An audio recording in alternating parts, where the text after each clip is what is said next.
नमस्कार मित्रों, मेरा नाम है ब्रजेश मिश्र। मैं ज्योतिष व विज्ञान का छात्र आपका स्वागत करता हूं आपके अपने channel scientific astrology with Brajesh Mishra पर, जहां पर हम ज्योतिषीय घटनाओं को जानने समझने का प्रयत्न करते हैं कि कौन सी घटना हमारे लिए क्या पॉजिटिविटी क्रिएट कर रही है। मित्रों, आज का प्रकरण है कि वर्ष 2026 होल सोल कैसा जाने वाला है वृषभ राशि, वृषभ लग्न के लिए।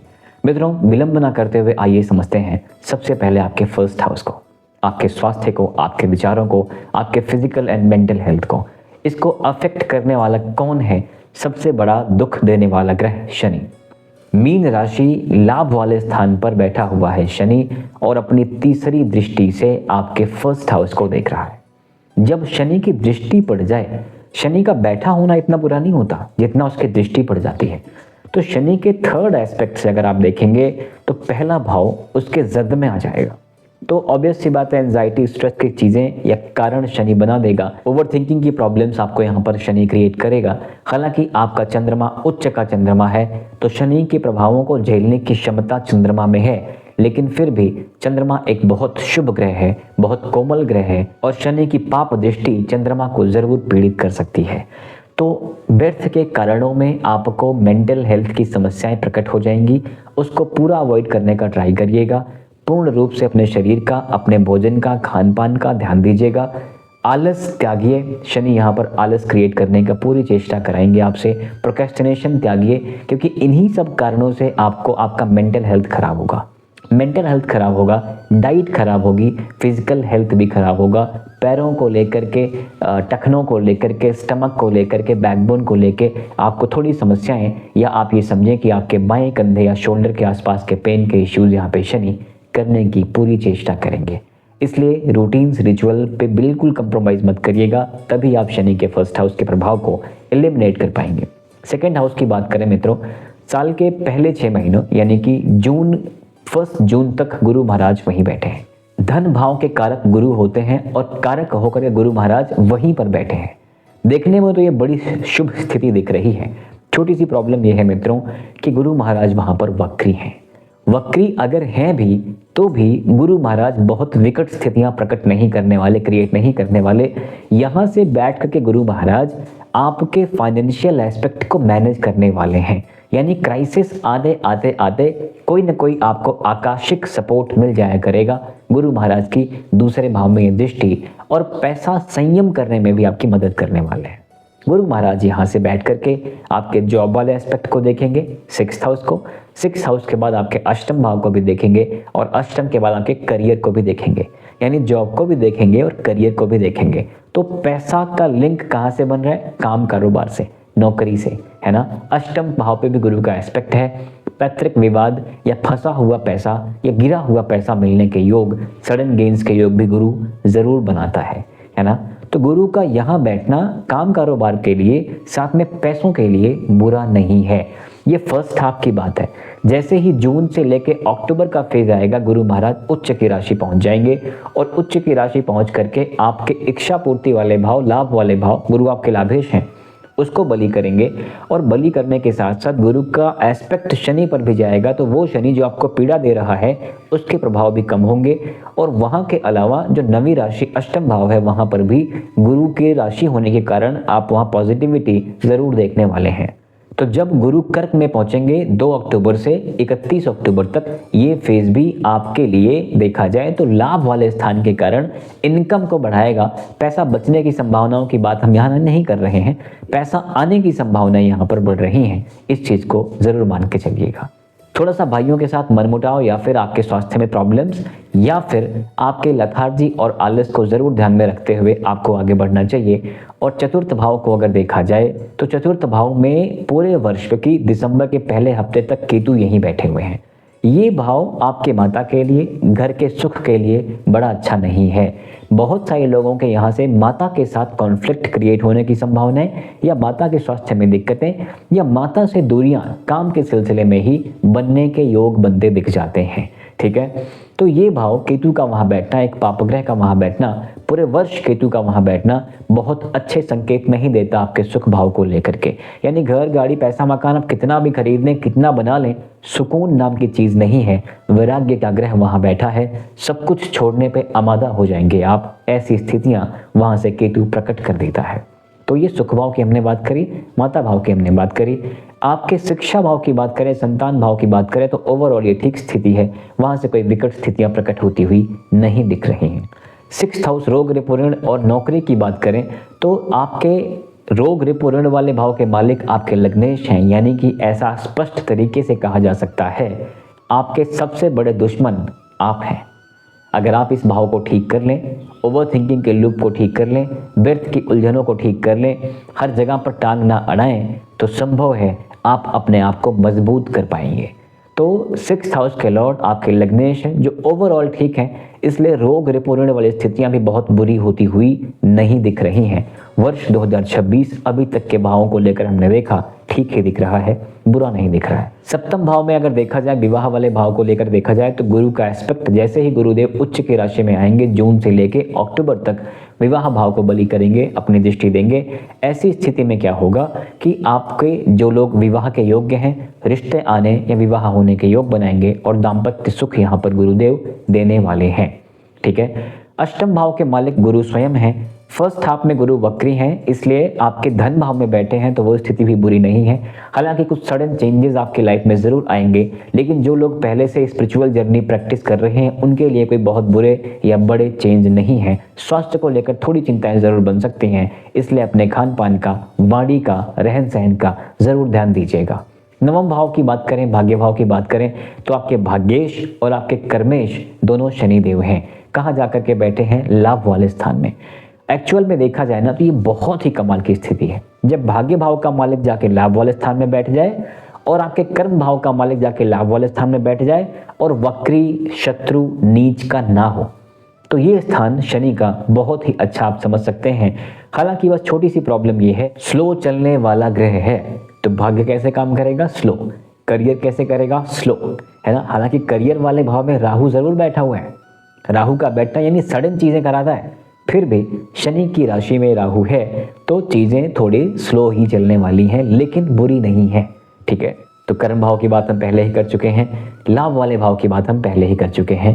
विदेश वाले भाव, व्यय वाले भाव के मालिक मंगल वर्तमान में ठीक स्थिति में ही हैं। हालांकि वर्ष के शुरुआत में ये मंगल स्वराशि से निकल के अपने गुरु की राशि आए हैं और उसके बाद अपनी उच्च की राशि में जाएंगे, यानी कि आपके भाग्य भाव में जाएंगे। स्थितियां इतनी बुरी होती नहीं दिख रही हैं।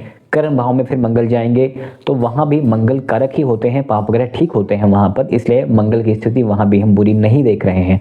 ओवरऑल अगर हम देखें तो मंगल भी आपके 2026 के फर्स्ट हाफ में बुरा होता नहीं दिख रहा है। तो ओवरऑल हमने आपके सभी 12 भावों को देख लिया। अब हम दृष्टियों की बात कर लेते हैं, महीनों की बात कर लेते हैं, समय की बात कर लेते हैं, कब कब क्या क्या कैसे कैसे इवेंट्स हो सकते हैं और कब कब हमें थोड़ा सावधान रहना है और साथ में कब कब हम बेहतर रिजल्ट्स एक्सपेक्ट कर सकते हैं। मित्रों, 4 बड़े ग्रह हैं, शनि, राहु, केतु और गुरु, जो लंबा समय लेते हैं ट्रांजिट करने में। उनमें से सिर्फ गुरु ही है जो ट्रांजिट कर रहा है इस पूरे साल में, और अंत में आप दिसंबर के महीने में राहु केतु का भी ट्रांजिट देखेंगे, लेकिन तब भी पूरा साल राहु केतु वही बैठे हैं, उसी भाव में हैं जहां पे इस वर्ष की शुरुआत में है। राहु केतु का एस्पेक्ट भी एक बार हम देखें तो राहु कर्म भाव में बैठा हुआ है, करियर में बैठा हुआ है। 2025 के बाद जो हमने करियर में ट्रांजिशंस देखे थे, या 25 में ही जो हमने ट्रांजिशंस देखे थे, उन ट्रांजिशंस को आगे बढ़ाने का काम यहाँ पर राहु करने वाला है। राहु वर्तमान में स्वनक्षत्र है और मिड ईयर तक स्वनक्षत्र ही है, इसलिए राहु आपके कर्म के लिए तो बुरा नहीं है। हालांकि राहु आपके सुख भाव के लिए बुरा है, संतुष्टि के लिए बुरा है, माता वाले भाव के लिए बुरा है, दुर्मुख योग बनाएगा तो उसके लिए बुरा है, परिवार के लिए बुरा है, लेकिन पैसों के लिए, काम के लिए, इनकम के लिए राहु बुरा नहीं है। बड़े ख्वाब देखने के लिए, बड़े गोल्स फॉलो करने के लिए राहु बुरा नहीं है। तो कुटुंब को थोड़ा ध्यान रखिएगा। दुर्मुख योग बनाता हुआ राहु कहीं ना कहीं पारिवारिक मतभेद क्रिएट कर देगा, माता के स्वास्थ्य में दिक्कतें क्रिएट कर देगा, आपके खान पान की आदतें थोड़ी बिगाड़ सकता है। मांस मदिरा को अवॉइड करना ही आपके लिए शुभ रहेगा। ये राहु के बाद, राहु के पंचम के बाद सप्तम एस्पेक्ट हम डिस्कस कर चुके हैं। घर, गाड़ी, पैसा इत्यादि पर खरीद फरोश करना, पैसे इन्वेस्ट करना, लगाना, ये सारी चीजें राहु आपसे कराने वाला है। यही राहु आपके 6th हाउस को भी देख रहा है। 6th हाउस आपके जॉब का है, तो कर्म क्षेत्र में बैठा हुआ राहु एक विदेशी ग्रह आपके जॉब को देख रहा है। राहु विदेशी ग्रह है, इसलिए जो लोग टेक्निकल चीज़ों में हैं, कोडिंग संबंधित चीज़ों में हैं, एक्सपोर्ट इंपोर्ट में हैं, विदेश से किसी भी तरीके से जुड़े हुए हैं, चाहे वो एमएनसी कंपनी में जॉब कर रहे हों या विदेश में रह रहे हों, उनके लिए राहु और राहु का एस्पेक्ट बिल्कुल बुरा नहीं है। समस्या थोड़ी बहुत अगर होनी है तो वो आपके स्वास्थ्य को लेकर के, पेट के अंदर की चीज़ों को लेकर, इंटेस्टाइन को लेकर के आपको थोड़ी बहुत समस्या, पैरों में समस्या देने के लिए ये राहु ज़रूर प्रयत्न करेगा। ये राहु का एस्पेक्ट था। अब हम केतु की बात कर लेते हैं। केतु चौथे घर में बैठ करके, जैसा मैंने पहले बताया कि वैराग्य का कारक ग्रह, सुख समृद्धि के सारे साधन होने के बाद भी आपको सुकून नहीं देने वाला। आपका मन घर पे नहीं ढकेगा, आपका बाहर जाने का मन करेगा, आपका बाहर या एकांत में रहने का मन करेगा। ऐसी संभावनाएं केतु प्रकट करता है।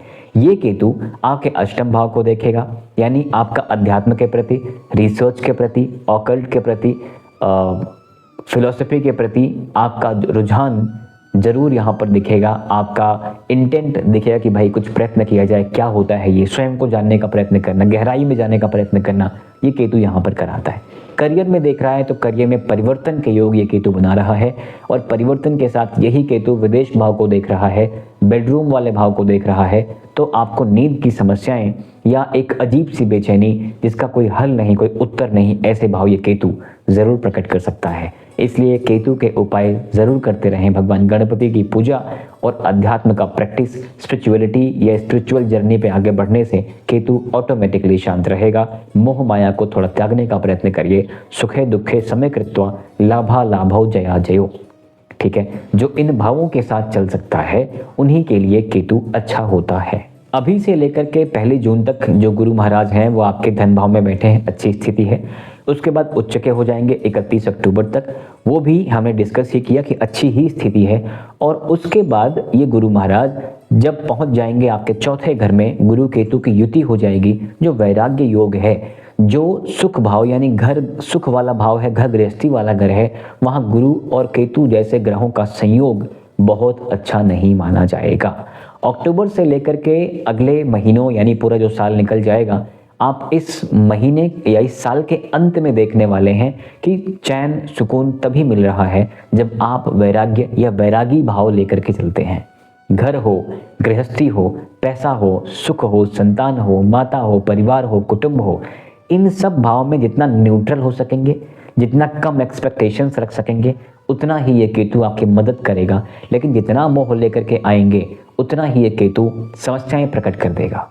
ध्यायते विषयान पुरुषा संगस्तेन जायते संजात संजायते कामः कामः क्रोधो विजायते और क्रोधाति भवति सम्मोहः स्मृति विभ्रमा स्मृति भंशात बुद्धिनाशो बुद्धिनाशात प्रणश्यति। यानी कि सारी समस्याओं का जड़ कौन बनेगा? मोह। तो मोह को कम कर लीजिएगा, केतु ऑटोमेटिकली मदद करने पे आमादा हो जाएगा। बाकी आपके विवाह वाले भाव को लेकर बहुत चिंताएं नहीं करनी है, भाग्य वाले भाव को लेकर के भी बहुत चिंताएं नहीं करनी है, विदेश वाले भाव को लेकर के भी बहुत चिंताएं नहीं करनी है। आपके विवाह वाले भाव का मालिक और आपके विदेश वाले भाव का मालिक, बेडरूम वाले भाव का मालिक ठीक स्थिति में ही गोचर कर रहा है। लगभग आपके फर्स्ट हाफ तो ठीक स्थिति में ही है। इसलिए ओवरऑल ये साल 2026 आपके लिए सुख समृद्धियों का भाव ज़रूर है। समस्याएं अगर कहीं पे हैं तो ट्रांजिशंस को अलाउ करिए, यानी बदलाव होंगे कर्म क्षेत्र को लेके, डोमेन को लेकर अलाउ करिए। नई अपॉर्चुनिटीज़ मिल रही हैं, अलाउ करिए। यात्रा को ना मत कहिए। और इसके साथ पारिवारिक सुखों में रहते हुए भी, दाम्पत्य सुखों में रहते हुए भी अपने मुंह पर एक लिमिट लगाइए, बाउंड्री लगाइए, तभी आप इस सुख को अनुभव कर पाएंगे लॉन्ग टर्म में। अदरवाइज चीज़ें यहाँ से बिगड़ जाएंगी। जो गृह त्याग योग बना है वही गृह त्याग दोष बन जाएगा। उपाय की बात करें मित्रों, सबसे पहले शनि का उपाय मैं कई बार कह चुका हूँ, फिर से कह रहा हूँ, गरीबों की, बेजुबानों की मदद करिए, शनिवार के दिन दान करिए और हनुमान जी की पूजा करते रहिए, भगवान शिव का अभिषेक करते रहिए। भगवान शिव आपके लिए आपकी मदद ज़रूर करने वाले हैं, क्योंकि आपके जो देव हैं, जो लग्नेश हैं, शुक्राचार्य हैं, भगवान शिव के अनन्य भक्त हैं। संजीवनी विद्या उन्होंने भगवान शिव से ही ली थी। तो बिगड़े हुए कामों को बनाने वाला जो भाव है वो शुक्र के पास है। अमृत संजीवनी वो भगवान शिव ही नहीं दी थी, इसलिए भगवान शिव के सानिध्य में रहिए। और भगवान शिव के सानिध्य में ही नहीं, उनके पूरे कुटुंब के सानिध्य में रहिए। मंगल कार्तिकेय हैं, राहु केतु को ग्रिप में लेने वाले हैं गणेश जी। गणपति की पूजा करते रहने से सुख भाव, परिवार भाव, दाम्पत्य भाव और कर्म भाव भी आपका बैलेंस रहेगा। ठीक है, भगवान गणेश को बुधवार के दिन मोदक चढ़ाते रहिए। So that's it for now मित्रों, आपके सपोर्ट के लिए बहुत बहुत धन्यवाद। Thank you very much. मिलते रहेंगे आपसे आने वाले वीडियोज़ में। कृपया चैनल को सब्सक्राइब, लाइक और शेयर करते रहें।